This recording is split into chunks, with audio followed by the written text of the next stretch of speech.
Uma saudação a todos e a todas. Agradecemos a Deus por mais uma semana de provas, expiações, uma semana de muito aprendizado. Evangelho segundo o Espiritismo, capítulo 14, honrar a vosso pai e a vossa mãe. Item 8, o parentesco corporal e o parentesco espiritual. Os laços de sangue não estabelecem necessariamente os laços entre os espíritos. O corpo procede do corpo, mas o espírito não procede do espírito, porque o espírito existia antes da formação do corpo. Não foi o pai quem criou o espírito do filho. Ele não fez senão fornecer-lhe um envoltório corporal, mas deve ajudar o seu desenvolvimento intelectual e moral para fazê-lo progredir. Os espíritos que se encarnam numa mesma família, sobretudo entre parentes próximos, são mais frequentemente espíritos simpáticos, unidos por relacionamentos anteriores, que se traduzem por sua afeição durante a vida terrestre. Mas pode ocorrer também que esses espíritos sejam completamente estranhos uns aos outros, divididos por antipatias igualmente anteriores, que se traduzem da mesma forma por seu antagonismo na terra, para lhes servir de prova. Os verdadeiros laços de família não são, pois, os da consanguinidade, mas os da simpatia e da comunhão de pensamentos que unem os espíritos antes, durante e após a sua encarnação. De onde se segue que dois seres nascidos de pais diferentes podem ser mais irmãos pelo espírito do que se o fossem pelo sangue. Podem se atrair, se procurar, dar-se bem juntos, enquanto que dois irmãos consanguíneos podem se repelir, como se vê todos os dias. Problema moral que só o Espiritismo poderia resolver pela pluralidade das existências. De antemão, mais uma questão que se alheia à questão material e que se junta ao Evangelho passado, quando nós falamos sobre, em alguns pontos, sobre o compromisso dos pais quando tem filhos, que é uma realidade diferente. Os filhos, na verdade, não são dos pais, mas são uma responsabilidade para os pais. E a partir do momento em que você toma a responsabilidade de assumir aqueles filhos, mesmo nas piores dificuldades, Deus proverá. Foi o que foi falado no Evangelho passado, quando Cláudio, nosso dirigente, pediu que tratássemos sobre a questão do aborto. Então, a responsabilidade é diferente. Não quer dizer que a vida da gente é a vida dos nossos filhos, mas quer dizer que nós temos uma responsabilidade muito grande quando temos filhos, seja filhos corpóreos, já que o parentesco não é necessariamente o consanguíneo, mas principalmente o parentesco espiritual. No fim das contas, todos nós somos irmãs e irmãos junto ao Criador. Então, basicamente, esse Evangelho traz esse tipo de reflexão, traz esse tipo de responsabilidade para filhos com os quais os pais sentem algum tipo de repulsa. Nós já vimos inclusive depoimentos de mães que rejeitam os filhos, pais que rejeitam os filhos, ou situações de pais que vivem em conflito constante com os filhos, situações que têm a ver especialmente com resgates, mas que o pai, como veio já mais velho do que aquele espírito, ele mais velho em termos encarnatórios do que aquele filho que está nascendo, ele vai ter toda a condição de melhor educar aquela criança e transformar o ódio em amor. E é por isso que muitas vezes inimigos em uma encarnação passada vêm como filhos numa encarnação presente. E também quem tem bons laços já seria também uma espécie de merecimento, mas que há necessidade da orientação constante por parte dos pais. Então não é que a sua vida seja a vida do seu filho, mas nas suas decisões, a partir do momento em que você tem filhos, eles fazem parte, num tipo de lógica que você tem uma responsabilidade de cuidar, de educar, de criar nessa perspectiva. Logicamente você não cria só para coisas que você não tenha realmente força para sustentar, e logicamente é como o amor. Hoje me perguntaram sobre o amor, eu tenho refletido muito, principalmente depois daquela expressão do Chico, daquele texto. Amor é. Amor é. Então não é uma coisa que você lute contra, é uma coisa que não adianta lutar nem nada. É o amor da mãe por um filho, de alguém por alguém. É bem diferente de paixão. O tempo não apaga, não tem essa coisa do patológico. Vai saber conviver, sim, como a lógica às vezes proferida de forma mnemônica, né? Quando se fala na alegria e na tristeza.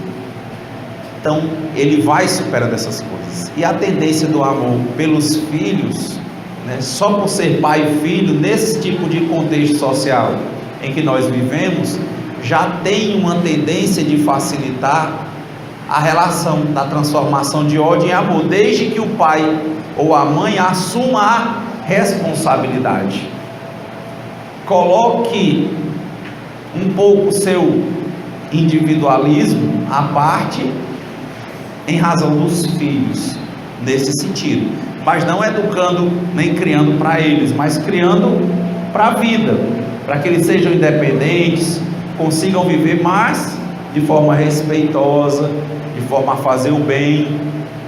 Isso é importante, isso é fundamental. E o papel de um pai com filho, que é muito além da questão material, talvez a questão material, no fim das contas, seja a menor questão.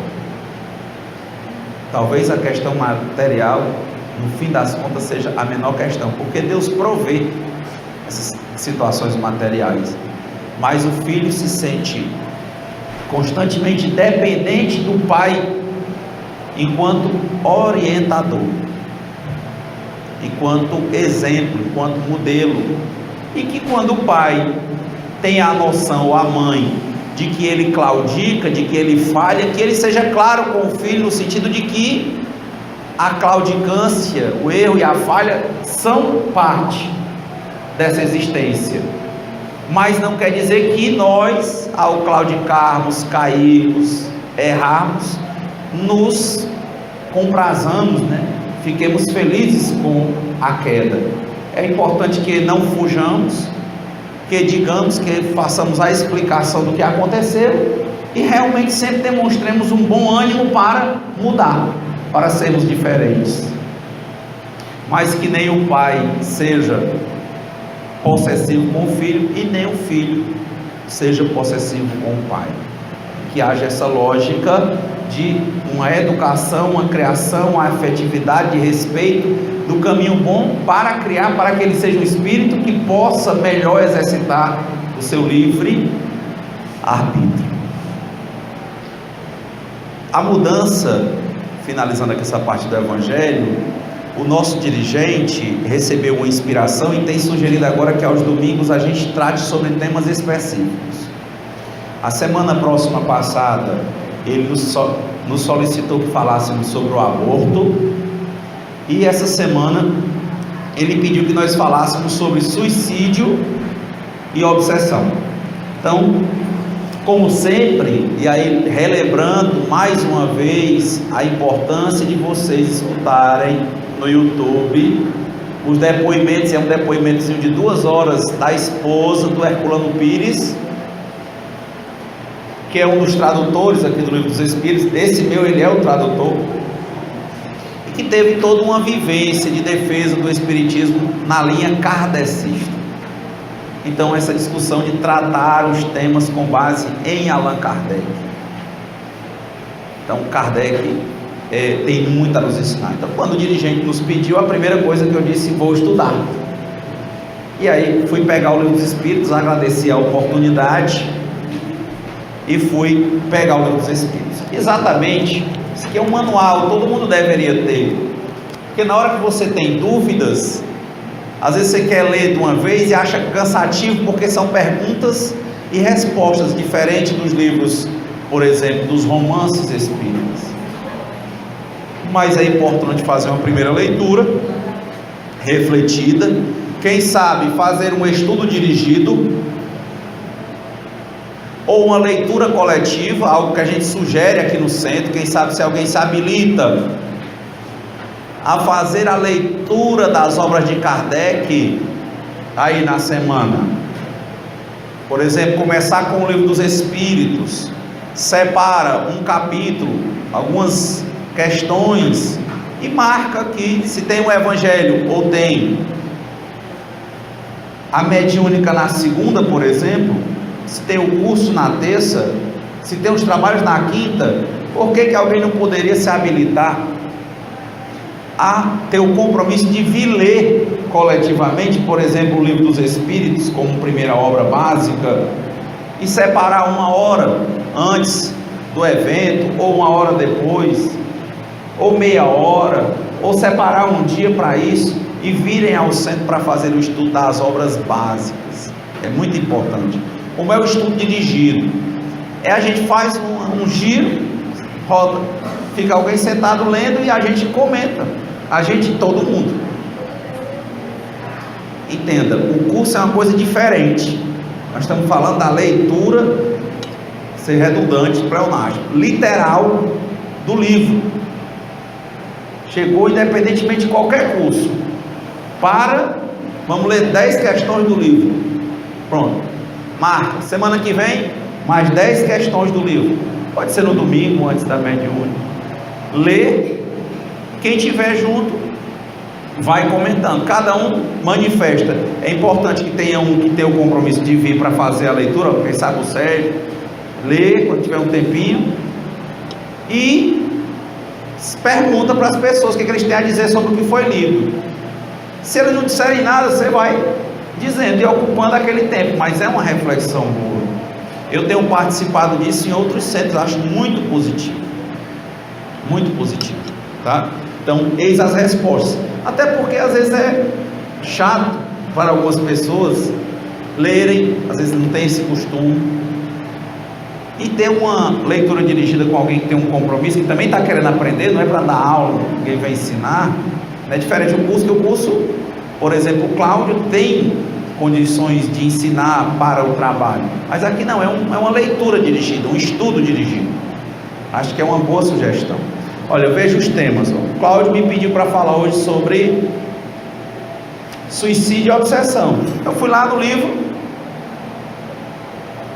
capítulo, item 6, do livro 4 do Livro dos Espíritos, questões 943 a 957. Li, marquei, pensei, e é isso. Isso dá um potencial imenso. Quando terminar o Livro dos Espíritos, quem sabe, aí vai o Livro dos Médios, Céu e Inferno, a Gênese e o Evangelho. Então, acho que nós já estamos prontos e temos pessoas para isso. Um estudo dirigido. Vejam um dia, entendeu, né? Diferente de curso. Lê, todo mundo lê, na mesma hora, depois vai vendo o que cada um tem a dizer. Enquanto não for dizendo nada, a pessoa que está responsável por vir, fala. Ou seja, a pessoa que está responsável por vir, ela pode chegar aqui e não tem ninguém material, mas saber que tem espíritos, e manter o dia e o horário. Se ela mantiver o dia e o horário, a tendência é prosperar, porque é vontade, depois trabalho e depois merecimento. Eu, sinceramente, sinto essa falta pessoal. Então acredito que alguns aqui também sentem. Vamos ver o tom do Kardec. Kardec eu tenho reestudado um pouco. Fantástico. Kardec fala de felicidade, de alegria de viver, de boa conduta, conduta moral. Foi lindo aquele texto, que eu estava em um centro e eu vi pessoas claudicarem com relação a se espiritismo era ou não era religião. Mas qual é a fonte que eu vou beber? Allan Kardec. Aí tinha um discurso dele na Revista Espírita de 1868. Texto lindo, Kardec escreve muito bem. Um texto que ele fez um discurso de abertura do evento, e era exatamente: o Espiritismo é uma religião? Eu coloquei inclusive no grupo. Muito bom. Explica, olha, ela é religião, é tríplice: filosofia, ciência e religião, e é uma religião por isso.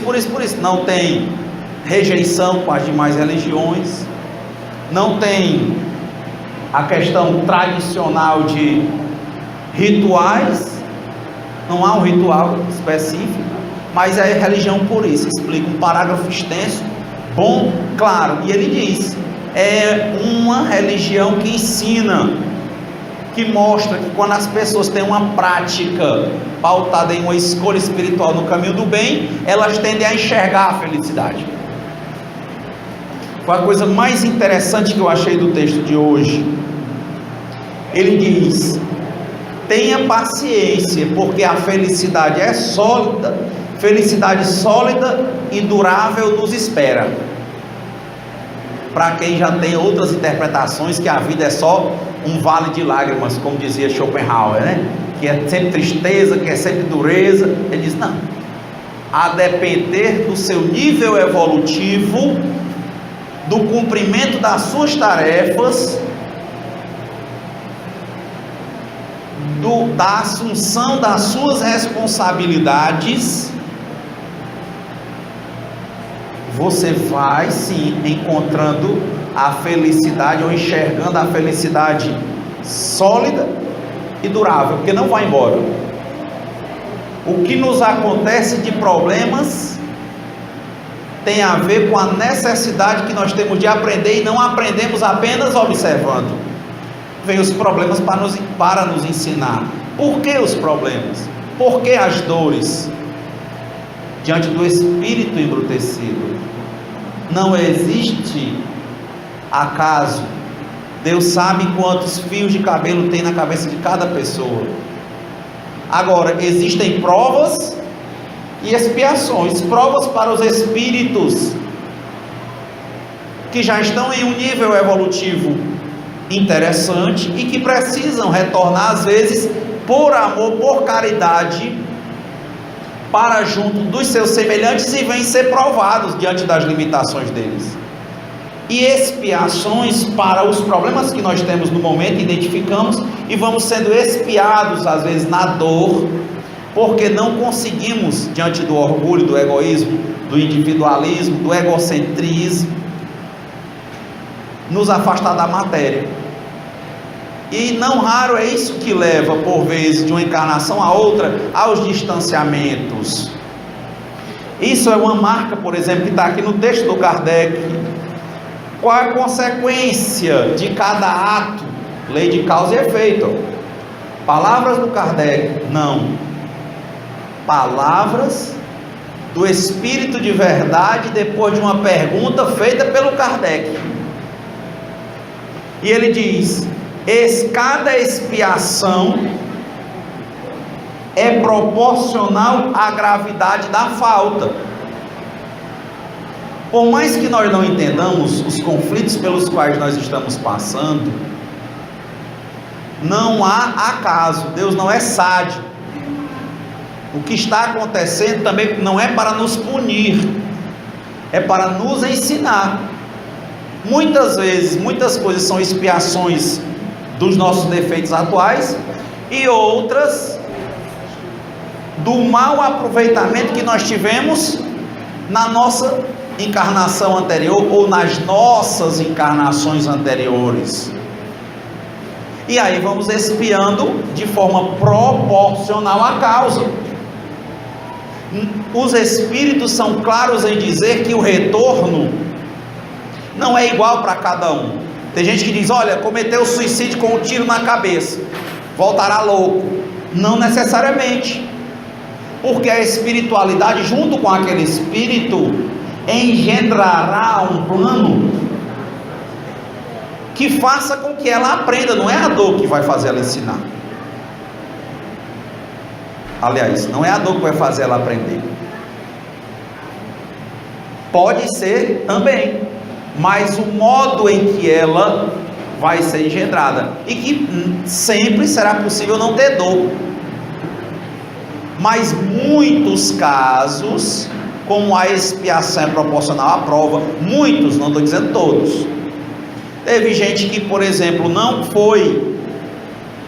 se portou adequadamente, às vezes em um relacionamento, em uma encarnação, na outra às vezes não consegue ter a proximidade adequada. Tem um livro Há 2000 anos, o amor, por exemplo, de Lívia pelo Públio, o modo dele de tratamento, mesmo amando de verdade, foi horrível, no sentido de que ele a julgou, pré-julgou e isolou ela por 10 anos, e ela acabou morta pelos leões. Depois veio o arrependimento. Você vai ver, 50 anos depois, ave Cristo e renúncia, e eles não têm mais um contato temporário como eles tiveram, que ele estava casado com ela, tinha 2 filhos com ela, e ele, diante daquilo, nunca deixou de amá-la, mas eles foram sendo espiados nisso, e a evolução da Lívia chegou a ser tão mais alta do que a dele,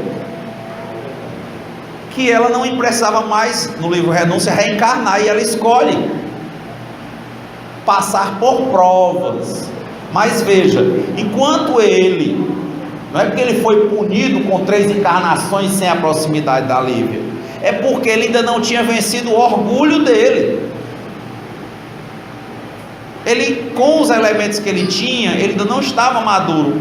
Quem leu essa quadrilogia ditada pelo Emmanuel e psicografada pelo Chico vai ver isso. Então veja, as provas e expiações são proporcionais à causa, e haverá um arranjo que lhe ensinará. Veja aqui, há 2000 anos, 50 anos depois, ave Cristo, e no Renúncia, e leia-se mais, Emmanuel até hoje não encontrou a Lívia para estar como mulher dele efetivamente. Poxa, quanto tempo, mais de 2000 anos.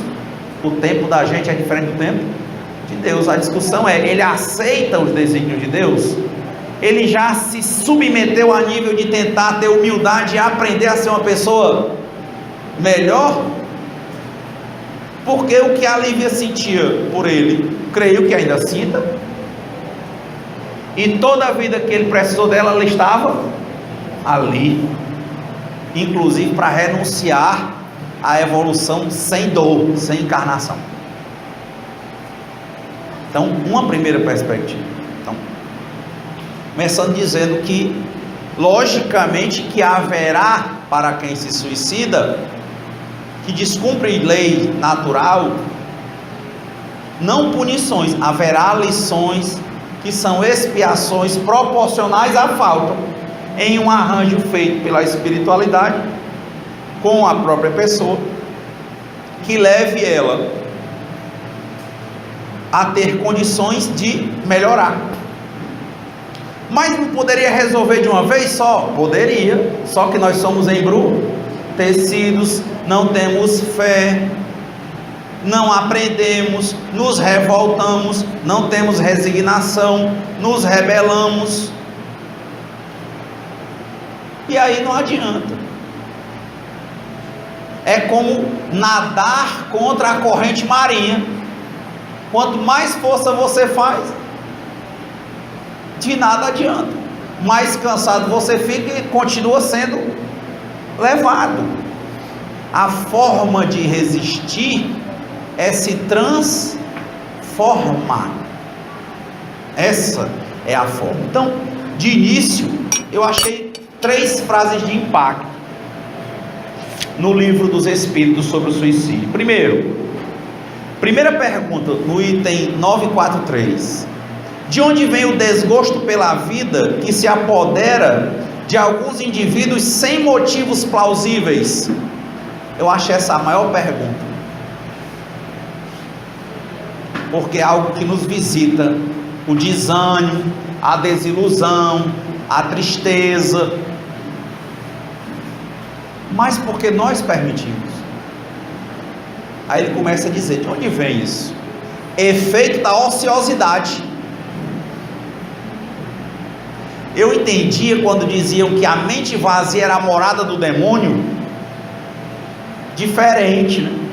Só que esse daimon do diabo, di é 2, é a divisão.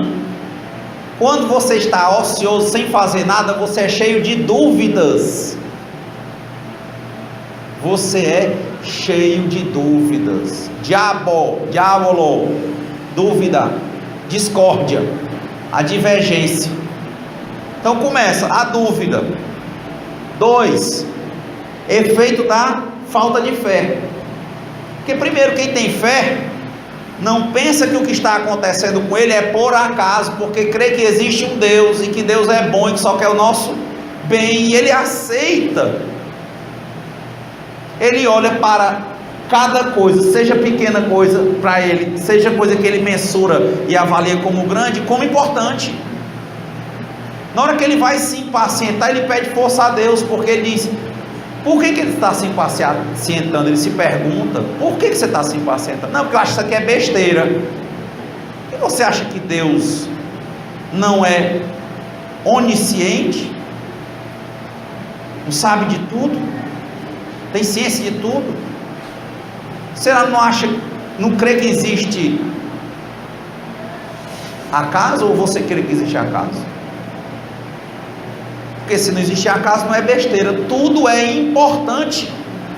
Quando você passa a entender isso, você começa a levar a sério cada um dos compromissos que você tem.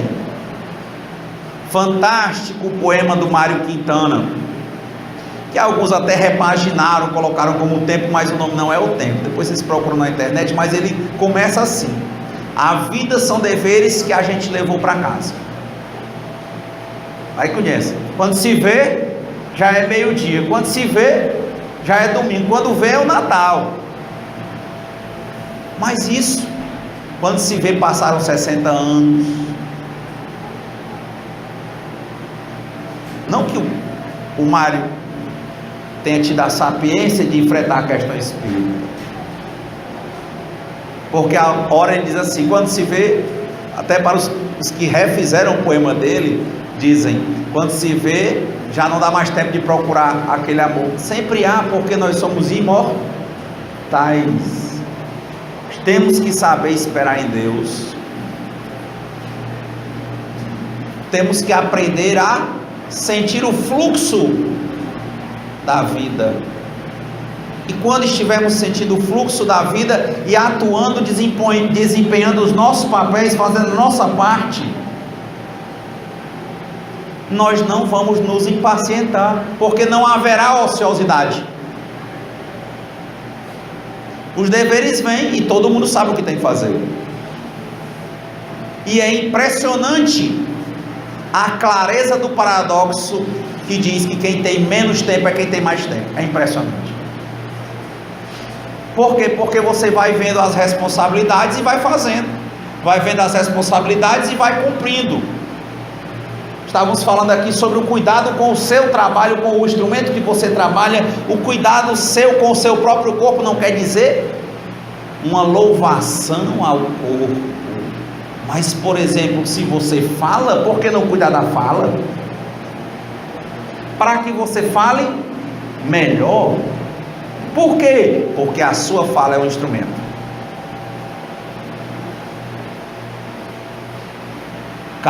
Cada coisa dessa você vai observando, e aí vai encontrando tempo para as coisas.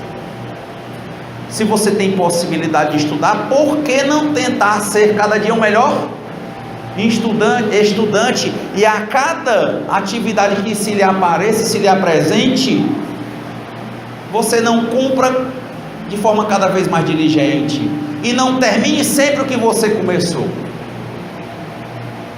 Ao dever, o que tem para hoje? O que é que Paulo disse? Pai, o que queres que eu faça? Estou aqui. Então uma pessoa que ela não está ociosa, que não lhe falta fé, ela nunca está saciada. Ou seja, quem tem fé em Deus, sabe que tem que se transformar a cada dia em uma pessoa melhor. não é ser melhor do que ninguém, é ser melhor do que você a cada dia. E nós devemos identificar os nossos defeitos, o nosso nível de resignação, o nosso nível de aceitação, o nosso nível de amor, o nosso nível de paciência. É aí, paciência, amor, resignação, aceitação, caridade, é aí, solidariedade, ânimo de transformação constante, ânimo de aceitação. É lógico que quem percebe isso se enxerga muito distante dos bons espíritos, porque a qualificação, a classificação, fugindo do espírito de sistema que o Kardec coloca, basicamente são três: os espíritos imperfeitos, somos nós; os bons espíritos, já segundo nível, e aí segue os que estão com pureza, depois. Mas o que é o imperfeito? Interessante que o Kardec diz o que é e esclarece. É aquele que tem uma tendência mais ligada à matéria, e ele é inclinado ao mal. Pronto, é mais apegado à matéria, e qualquer coisa que acontecer, ele vai ter uma tendência de ir para o caminho ruim, no sentido não que o mal prevaleça por si, né? É um modo didático de dizer, mas ele sabe o que é certo, mas ele tem uma tendência material, ele tende a ir por ali, e acha que vai se sentir preenchido. Só que quanto mais ele faz na matéria, impressionante, quanto mais ele come, mais fome ele tem, no sentido de que não é a fome da comida, o estômago, a matéria, ela tem limite, mas a questão espiritual, que é a saciedade, não é isso? Ela não existe. Às vezes você come determinada comida que você gosta muito, você come, a barriga fica doendo, e você diz assim: ai, se eu pudesse eu comia mais. É assim, porque a matéria lota, mas a vontade que você queria, que era o estímulo do espírito, você não preenche com matéria, você está querendo preencher. É por isso que quando você está envolvido numa atividade, você esquece de beber, esquece de comer, ou não? Quem já passou por isso? Não era a matéria, esquece de beber e de comer, e está se sentindo saciado. Então a primeira coisa, em todo momento que a gente achar que vai estar cansando, não deixe, já é uma inclinação. Aí o que você faz? Pai, por que eu estou cansando? Será que não é algo que eu estou deixando que me desiluda? Será que eu não estou deixando que as coisas percam o encanto para mim? E será que deixar que me desiluda, será que perder o encanto não tem a ver com a minha falta de compromisso? Com a minha falta de fé?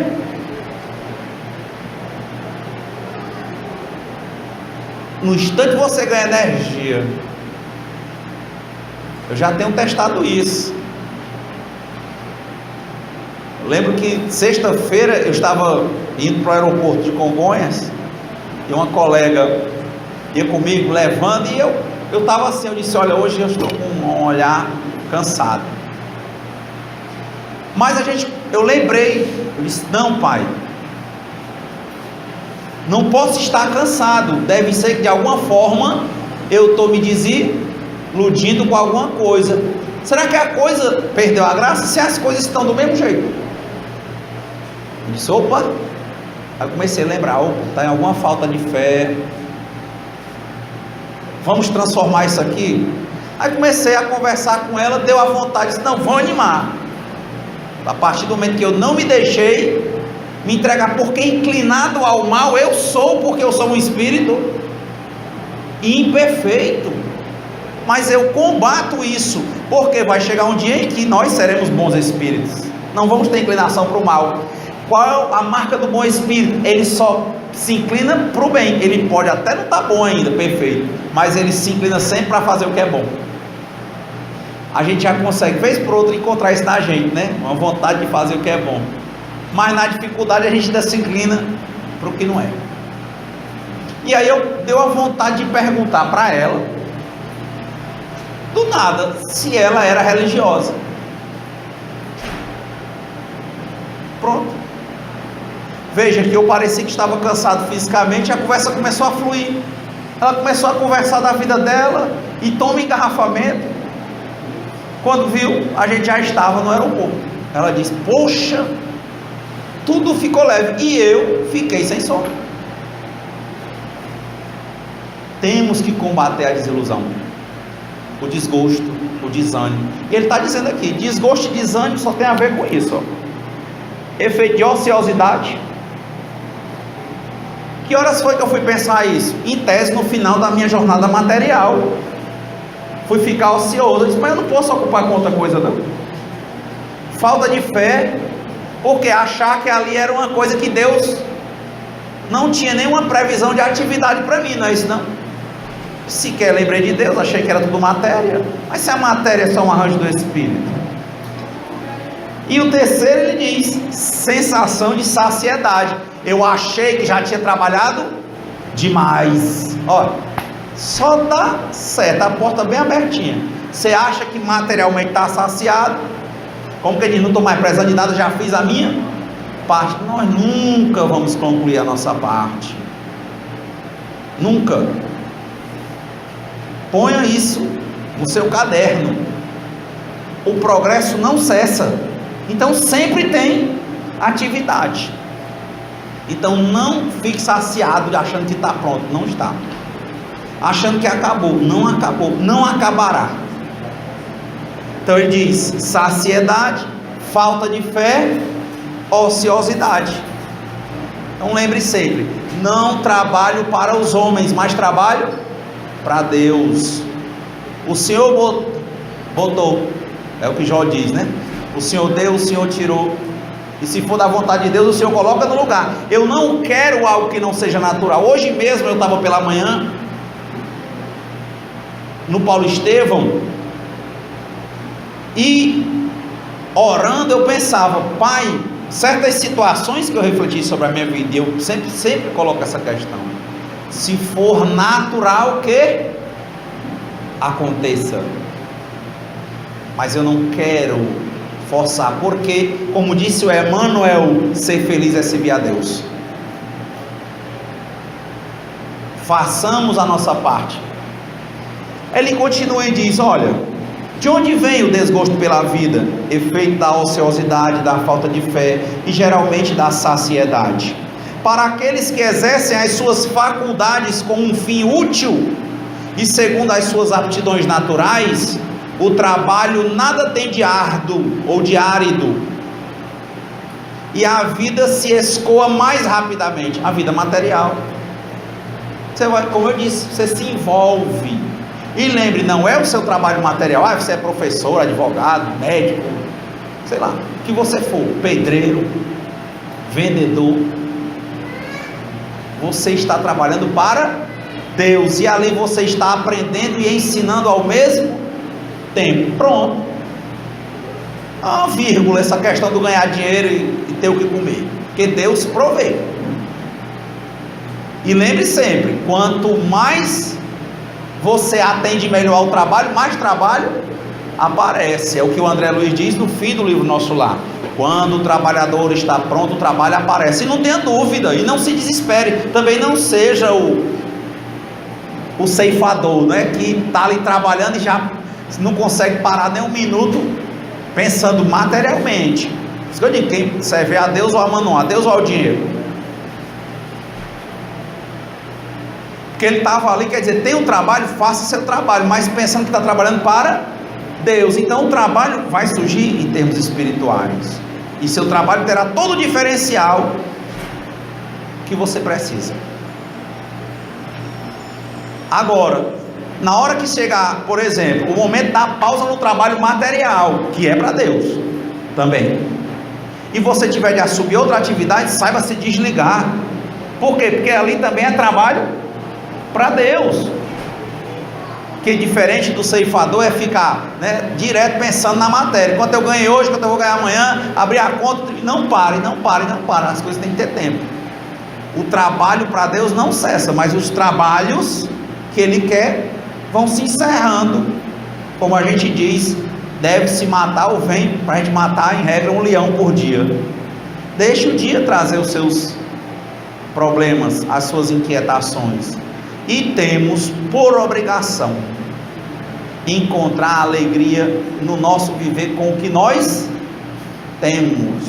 temos no sentido de que o que Deus confiou a nós, estamos com o que precisamos para sermos ou enxergarmos a felicidade, tranquilidade. O que for necessário virá. Cumpra seu papel, outras coisas virão. Quando disseram ao Chico que ele ia psicografar aquele quantitativo de livros, ele não acreditou, até porque qual era a formação do Chico? Quanta gente aí se esforçando academicamente para manter um cargo com relação aos títulos para escrever um livro. Chico escreveu mais de 400. Ontem eu achei interessante, conversando com uma pessoa que eu gosto muito, mas ele sempre se coloca numa posição de superioridade, no nível como se tivesse sangue azul, tivesse títulos de nobreza. Literalmente ele diz: eu sou um tal. E eu gostando muito de conversar, e teve uma hora que ele chegou e disse assim, e ele foi seminarista, aí ele trouxe para mim e disse assim: olha aí, você viu a carta do senador a Caio, ao imperador romano? Aí eu disse: não, está tão falada na internet. Ele, católico de origem, né, foi seminarista da Cúria, entende tudo. Aí quando eu comecei a ler, ele disse, eu perguntei, né, como é o nome desse senador? Ele disse: Lentulus. Ele disse: epa, isso aí tirado do livro do Chico Xavier. Não, se quiser ler o livro eu tenho, há 2000 anos. Quer dizer, interessante, né? O nível, né, tão real. Pessoas que nem são espíritas, que às vezes combatem muito sem conhecer, divulgam coisas espíritas. Então, primeira coisa, primeira situação, de novo, para aqueles que exercem as suas faculdades com um fim útil e segundo as suas aptidões naturais, o trabalho nada tem de árido e a vida escoa mais rapidamente. Suportam as suas vicissitudes com tanto mais paciência e resignação, quanto mais agem tendo em vista a felicidade mais sólida e mais durável que os espera. Condição para a felicidade, olha aí, trabalho, compromisso, resignação, paciência.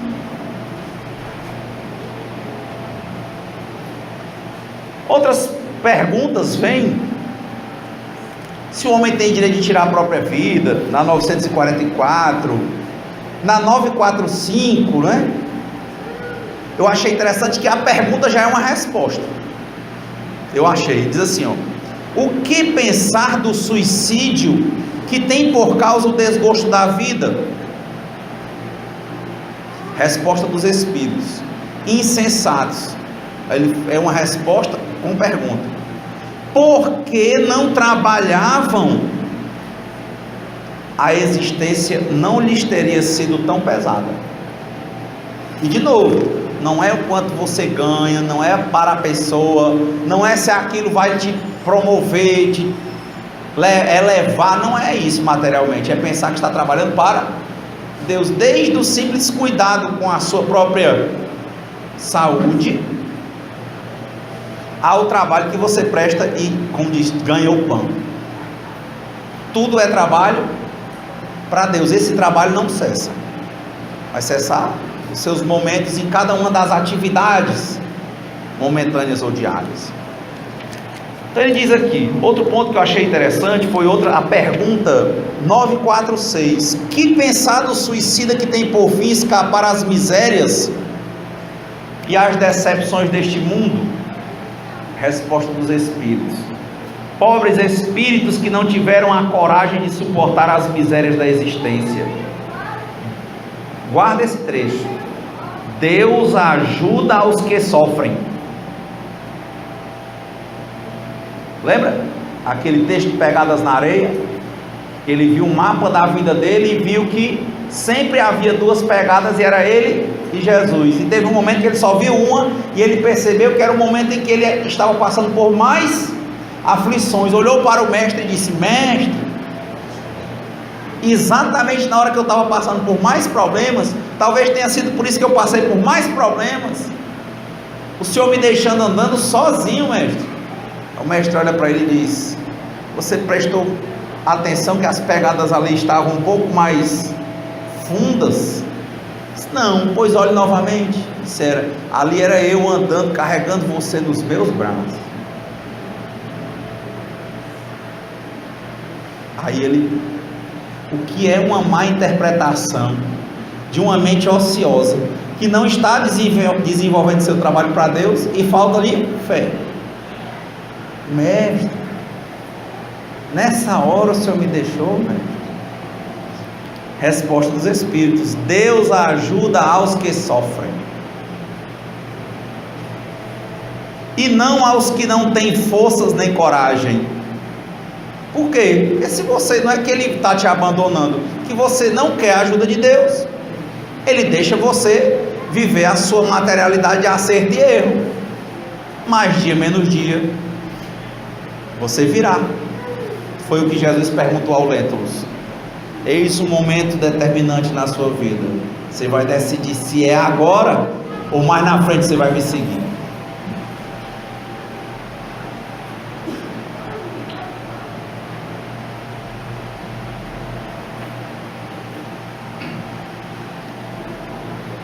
As tribulações da vida, dizem os Espíritos aqui no Espírito de Verdade, são provas ou expiações. Lembra do comecinho?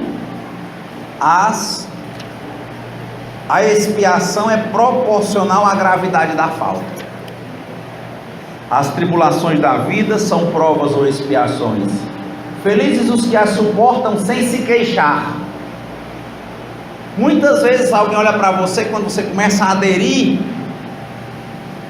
à ideia espírita e a tentar ter uma prática espírita, e as pessoas estão se acabando num problema que você está passando com elas, e elas olham muitas vezes assim: ali só pode ter não tem um coração, não tem uma moela, ali só pode não estar sentindo, ou então não gosta. Olha aí, o que é que o vivente diz para o Cristo: Pai, o Senhor me abandonou na hora mais difícil. A pessoa olha para você e acha que você não está nem aí. Tinha até uma música, né? Tô nem aí. Não tem como, principalmente se tratar de uma relação em que tem como centro o amor, pai e filho, companheiros, mãe e filho.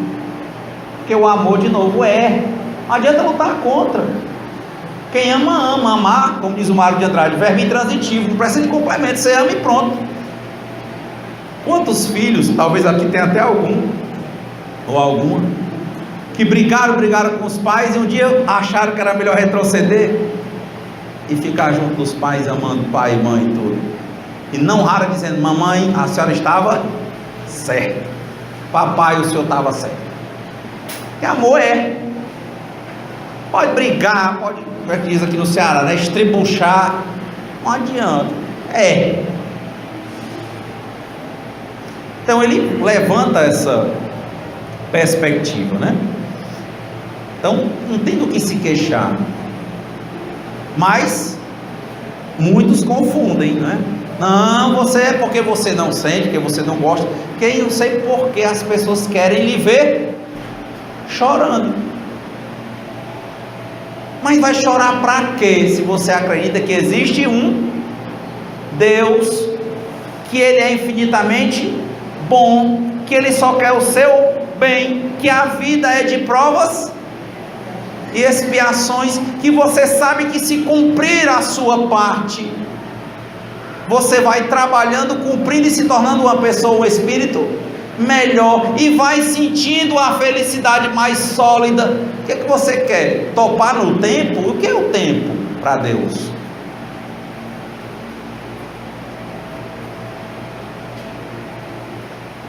O que é o tempo para Deus? Quantos aqui não já serviram pessoas em termos materiais e que nunca pensaram que elas caíam e não raro um dia se encontraram sendo servidas por essas pessoas? O que é o tempo? A nossa preocupação não deve ser com o tempo. A nossa preocupação não deve ser com o resultado. A nossa preocupação deve ser com o plantio, com o trabalho para Deus, com o servir a Deus, ponto. O resto Deus proverá. Vejam, desânimo da vida, falta de compreensão. Não tem nada para nos desanimar. E de novo, está passando por uma dor, coloque isso no filtro de Deus e tenha resignação, tranquilidade. Mas se eu cair, como diz para o filho, né? Cai, se eu erro, se eu me estresso, peça desculpa, explique, vença seu orgulho, porque pedir desculpa para alguém que você acha que é menos que você é muito difícil. Se você pedir desculpa para um igual, você acha que é difícil, para quem é mais, você acha que não vai lhe levantar. Então, é uma das lições. Humildade. Tem uma pergunta aqui interessante, a 947, que ele diz isso, né? Exatamente, será que seria certo uma pessoa cometer o suicídio porque cometeu um erro? Eu achei fantástica a resposta do Espírito de verdade. Quando se teve coragem de praticar o mal, é preciso tê-la para sofrer as consequências. Bom, errou? Errei. E aí? Eu quero melhorar. Presente. Novos serviços lhe serão dados, expiações proporcionais à sua falta. Não existe perdão, no sentido de perdão de dívida de você. Quem vai lhe faltar perdão, quem vai lhe autocobrar é você mesmo. Perguntaram um dia ao Chico isso, né? Como era com essas pessoas? Ele disse: meu filho, a maior parte das pessoas que você acha que fez o mal, quando chega no plano espiritual, eles passam por tantas coisas que quando chega lá, eles às vezes já lhe perdoaram faz tempo, muitos, mas o perdão dele é dele. Você ainda deve ter o compromisso de sempre querer resgatar o que você fez, e é por isso que você vem espiar. Aí ele continua nesse trechinho para ir para outra pergunta. As tribulações da vida são provas ou expiações? Felizes os que as suportam sem se queixar, porque serão recompensados. E na pergunta 947, o homem que se vê às voltas com a necessidade e se deixa morrer de desespero, porque pode ser considerado como um suicida? A pessoa que se entrega, né, na hora da dificuldade. Ele diz assim: é um suicida. Mas os que causaram ou os que poderiam impedir são mais culpáveis do que ele. Ou seja, sempre para uma ação tem uma reação. Se uma pessoa está ali triste, se você puder de alguma forma tentar animar, anime.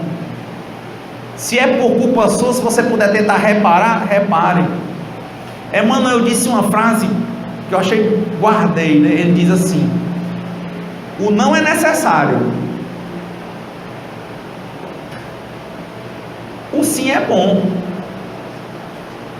mas nem sempre o sim tem que ser o mel, e os não necessariamente precisa ser o fel.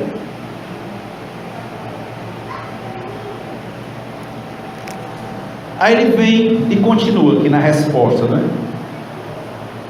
Para essa pessoa que se entregou, lhe faltou a firmeza e a perseverança, E se não fez uso de toda a sua inteligência para sair das dificuldades, infeliz dele, sobretudo, se o seu desespero é filho do orgulho. Eu acompanhando pessoas, colegas, né, próximos, que tinham câncer, eu lembro muito de um caso interessante. Eu tinha um colega que gostava da aparência dele, né? Ele era um negro, bonito, forte, e ele descobriu que estava com um câncer muito raro, que era um linfoma de Hodgkin sanguíneo. E aí ele chegou ao nível, um dos níveis mais raros daquele câncer. Estava muito fragilizado, já muito magro. E aí, diante da fragilidade do organismo, ele desenvolveu a herpes. E a herpes no olho, herpes zoster.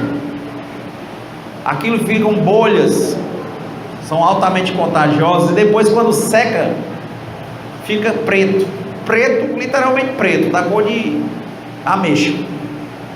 Então ficou aquele inchaço no rosto dele aqui assim, ó, e preto.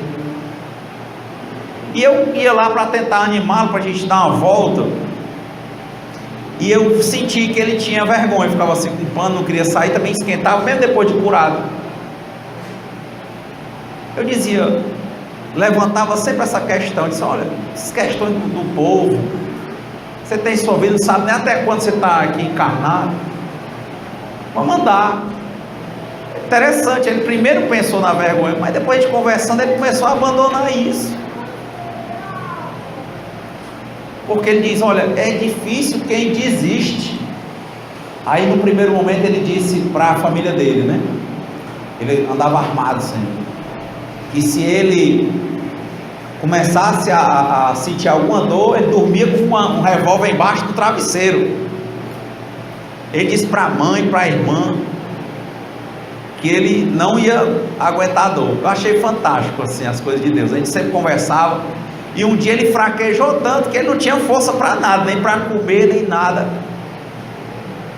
E ele caiu da cama, enfim, levantou, ele já não tinha consciência. Olha como os bons espíritos foram providenciais. Aí eu lembro, às 11 horas da manhã, a irmã dele me liga. Ela disse, Renato, fulano caiu. Eu queria que você viesse aqui, porque a gente já chamou ele para ir para o hospital e disse que não vai de jeito nenhum. Ele disse que queria morrer em casa. Eu fui, conversei, até que ele aceitou. Todas as vezes que ele foi para o hospital, ele só foi comigo, assim, quando ele estava na fase difícil, porque ele não queria. Eu levava amigos meus que eram médicos para conversar com ele, para conversar, enfim, levei. Realmente ele passou uma semana e desencarnou. Mas nessa semana teve um momento lá no hospital que ele inchou, a língua parecia um balão. E depois dizem que antes de você desencarnar, muitas vezes a saúde visita, viu falar? Pois só acredita que ele desinchou. Na época eu trabalhava com eventos, eu não estava lá, mas a irmã dele, que foi quem mais cuidou, anda aqui no centro inclusive, ela disse que ele tornou a língua, desinchou, e ele falou com ela, normal, agradeceu, se despediu e desencarnou. Ou seja, o cuidado que ela estava e eu estava é porque ele tinha essa resistência muito grande de desencarnar no hospital, mas ele conseguiu. Interessante. Na hora da maior dor, ele vendo o final, ele não se queixou, ele olhou para ela e agradeceu. E o que ele tinha projetado de cometer o suicídio, ele não fez. Os espíritos ajudaram, ele faltou força, mas ele tinha uma fé muito grande na cura. Acho que isso também quer dizer, você não está só nesse momento. Aí ele diz, mas cuidado, para essas pessoas que desistem no momento da enfermidade, porque Ele diz: preferindo morrer de fome a descer do que chamam a sua posição social. Não há 100 vezes mais grandeza e dignidade em lutar contra a adversidade, em enfrentar a crítica de um mundo fútil e egoísta, que só tem boa vontade para aqueles a quem nada falta, e o que vos volta as costas quando dele necessitais. De novo, né? Deus é a Manon. Como é que você, por orgulho, está tendo a possibilidade de tentar lutar até o final, você desiste? Ai, porque eu estou feio, não vou aparecer no mundo. Ai, porque agora eu estou pobre. Ai, porque eu não gosto que a pessoa olhe para mim com pena. Olha, o que você quiser, eu quero saber como é que eu me enxergo. No caso, ao menos de minha parte, ele vive.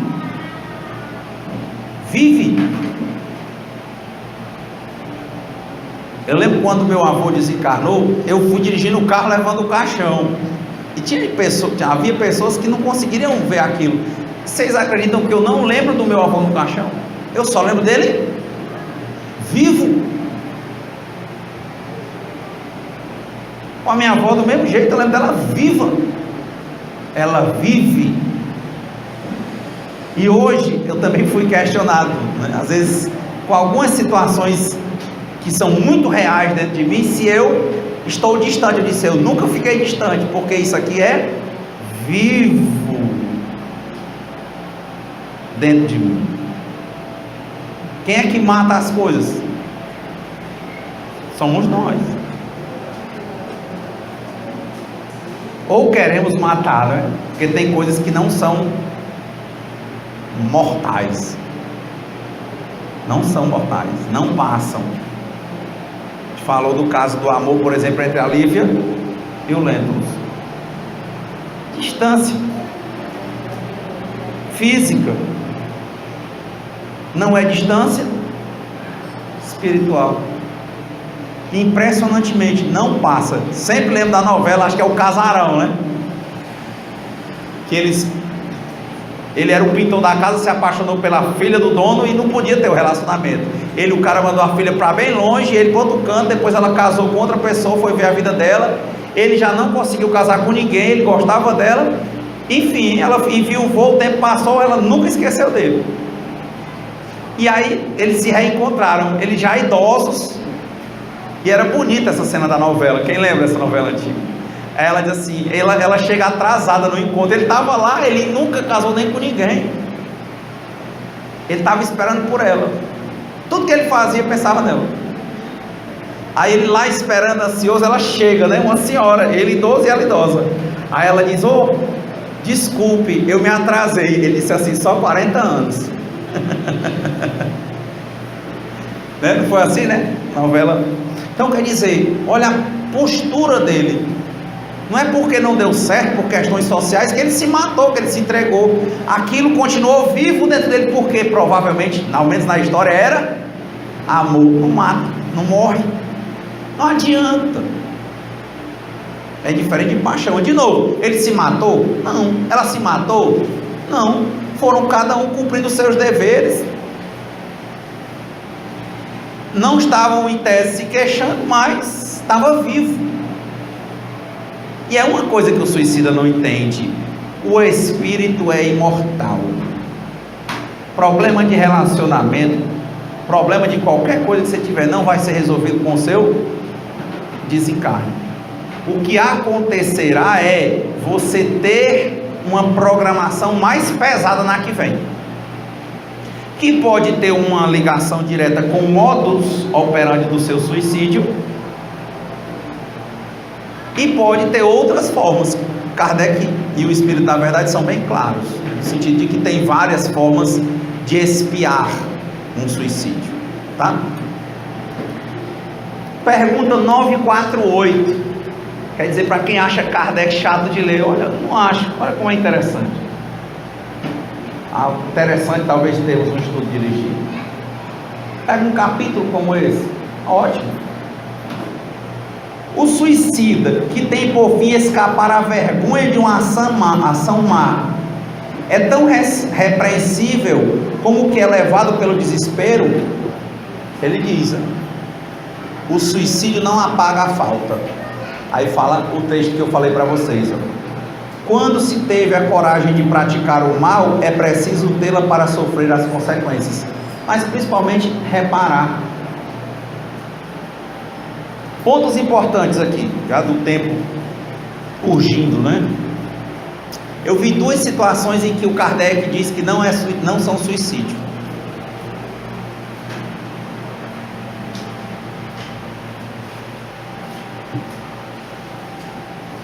E eu lembrei também da Lívia. Primeiro livro espírita que eu li foi há 2000 anos. Nunca me saiu da mente. Então lembrei também da Lívia.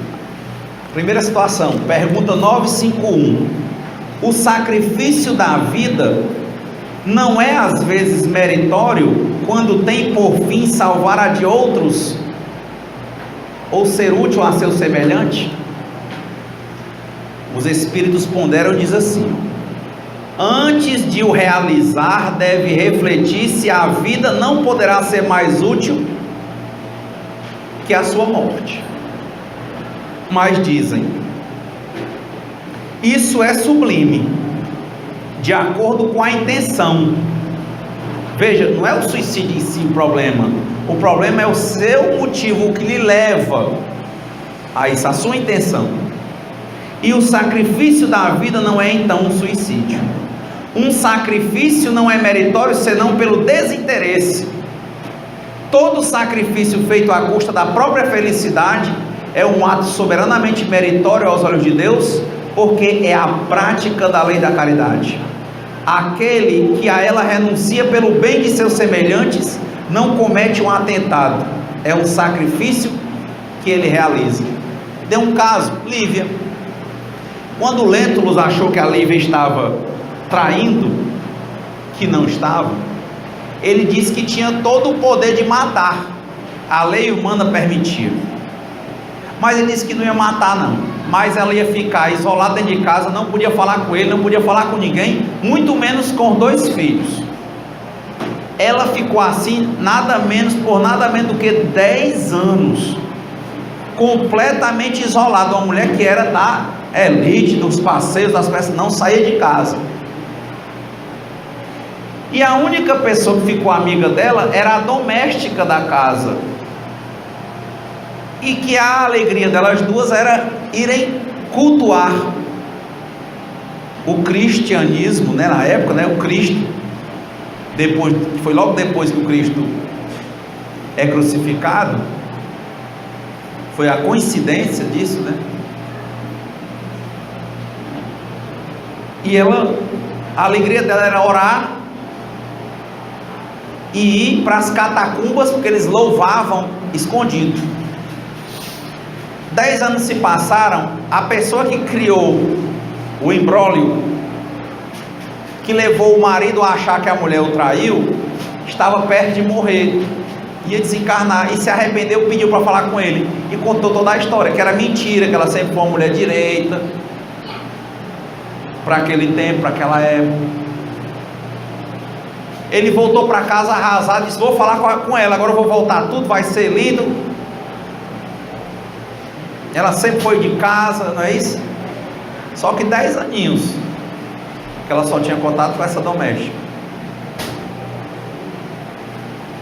Quando chegou lá, ela estava orando, viu a vela acesa. Disse: não vou atrapalhar não. O senador, aliás, o imperador Nero, disse que vai fazer uma homenagem aos senadores. Coisa é pompa, como ele era orgulhoso, né? A questão é a pompa.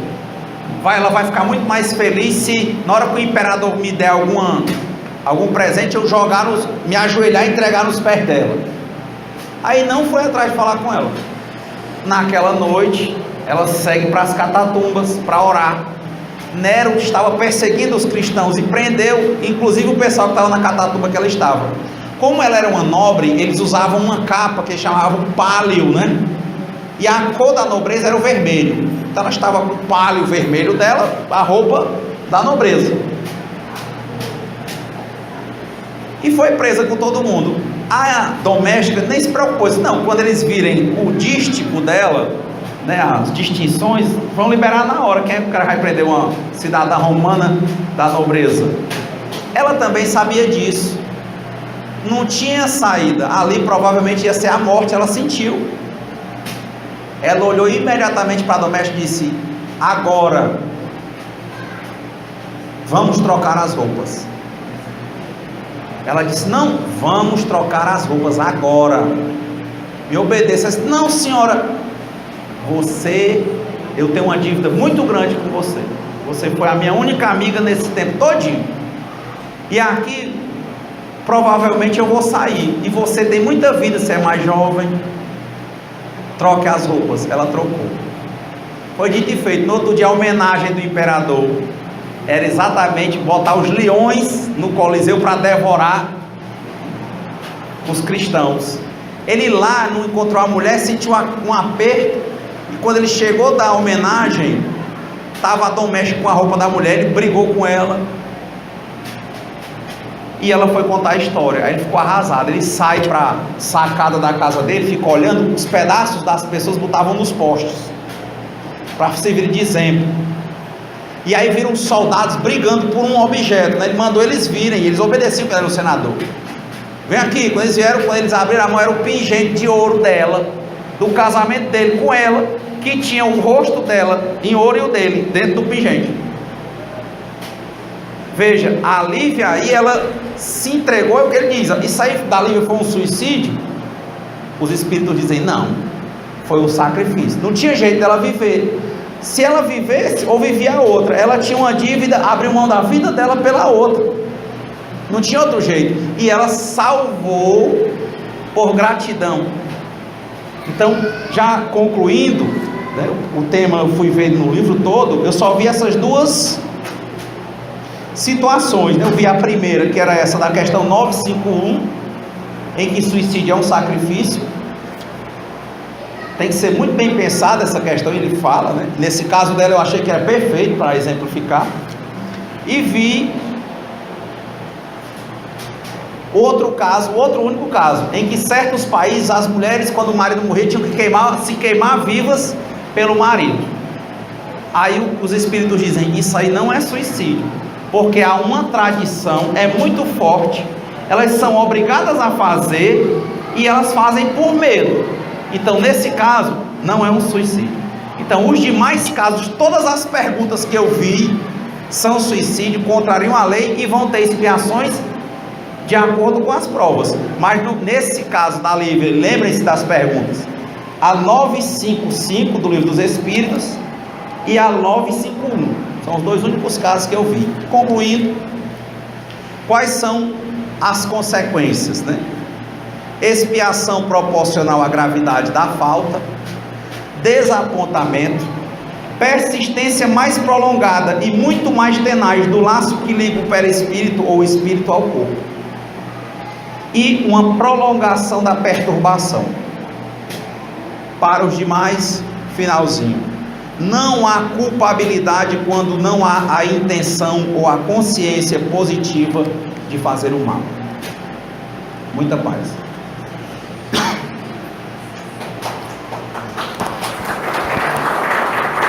Obrigado.